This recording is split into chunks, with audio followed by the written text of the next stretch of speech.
Okay, let's learn a little bit about what happens when we enter our parasympathetic state of healing. So, when we are in our parasympathetic state, what happens is our body is actually able to start to heal. It's able to start to rest and digest and stay and play, and you can get creative and you can have a lot of fun and you can enjoy your life a lot more when you're in this parasympathetic state of being calm, where you're not in a threatful situation. Threatful? Is that a word? I don't know if it is, but it is one today. So when we get here, we are able to just be. When we are in our parasympathetic state, just our presence and being mindful and being calm enough to just enjoy the moment is when our body can start to heal.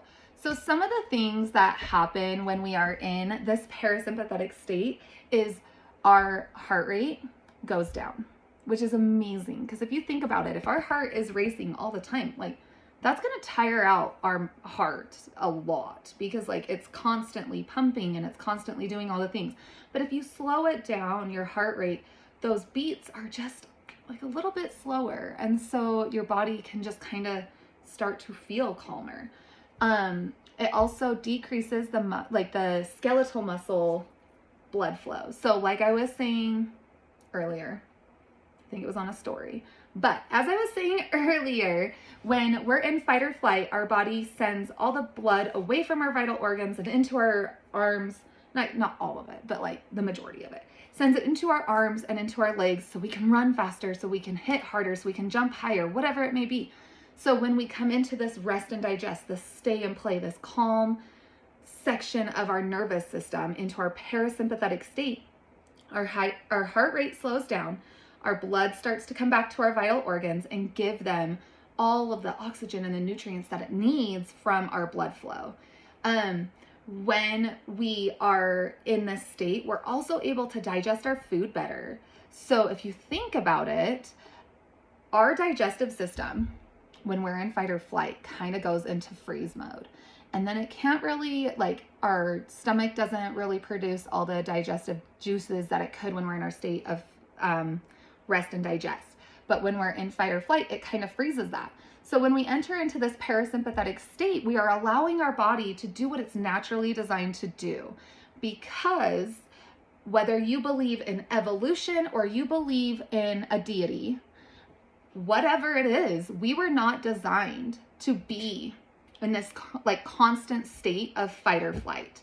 We are not supposed to have a cell phone that can trigger this response that a bear would trigger. Like we shouldn't have that like every day constantly. And so when our bodies are in a constant state of fight or flight and constant state of stress, that's when we start to see dis-ease in our bodies. So we start to see autoimmune issues. We start to see like all these other things start showing up, but then we never address the root of the problem, which is high cortisol levels and high just nervous system reactions. And so one of the best ways that you are able to calm your body at any given moment is through breath work. Your breath is a powerful resource that you should be utilizing more often in your daily routines and your daily moments of stress and anxiety, or even in the playful moments, just connecting with your breath and being able to just fully breathe in and out with a full diaphragmatic breath in that moment is so beautiful. And until you experience it, it sounds really weird. Trust me, because I was on the other end and I was like, this doesn't make sense. But I promise you. So I'm going to give you a practice that you can do. And so if you are able to, I would invite you to close down your eyes. But if you are driving, please keep your eyes open. If you are listening to this when you're in the middle of something else, that's okay. You can use this practice later. So close down your eyes and just connect to your natural rhythm. Is it fast? Is it slow? Is it irregular almost? Or does it feel kind of normal and you just are just sitting with your breath?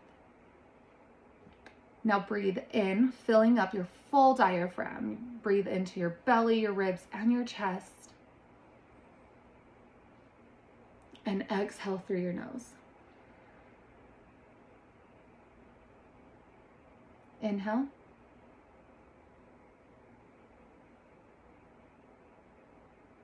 exhale through your nose.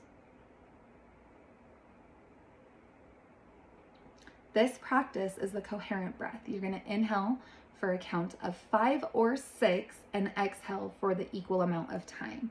So the key with the coherent breath is if you do an inhale of 5 and an exhale of 5, do it 6 times. If you do it for an inhale and exhale of 6, do it 5 times. The goal is to have about 5 or 6 breaths in 1 minute. And so if you do the math and figure it all out, that's kind of how it works out.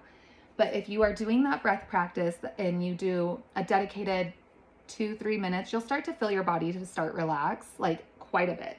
But then when you get into the 5, 10, 15 minutes of a breath practice, you start to experience different levels in healing, whether it's internal and your body just really relaxes and melts into that mat, or you melt into the mat and you are aware of everything. You can have aha moments, you can connect to your intuition, you can have downloads from your guides or whoever you may believe in or what you believe in. Whatever you call it happens when you get into this state. And so if you are wanting to be more connected to who you are at a core level and learn more about yourself, I strongly suggest picking up a breath practice. We want to be able to calm our nervous system, to get out of that fight or flight, bring all of our blood flow back to where we need it. And we want to be able to just heal our organs and put them at the proper stress level that they should have. Because like your car, if you run it all the way out of gas, it won't go any further. So if you're running your body at a constant state of anxiety and like hyper arousal where you are just like ding, ding, ding, ding, ding, eventually your body is going to tell you. Eventually your body will yell at you. And for me, it was getting diagnosed with a second autoimmune disease before I was 30. For me, it was not being able to pick up my children and carry them when they were little, like super little, because my hands hurt so bad from my disease. And then since I have started incorporating nervous system regulation techniques into my daily habits, it has been game changer. So please, please, please try this breath practice and let me know what you think.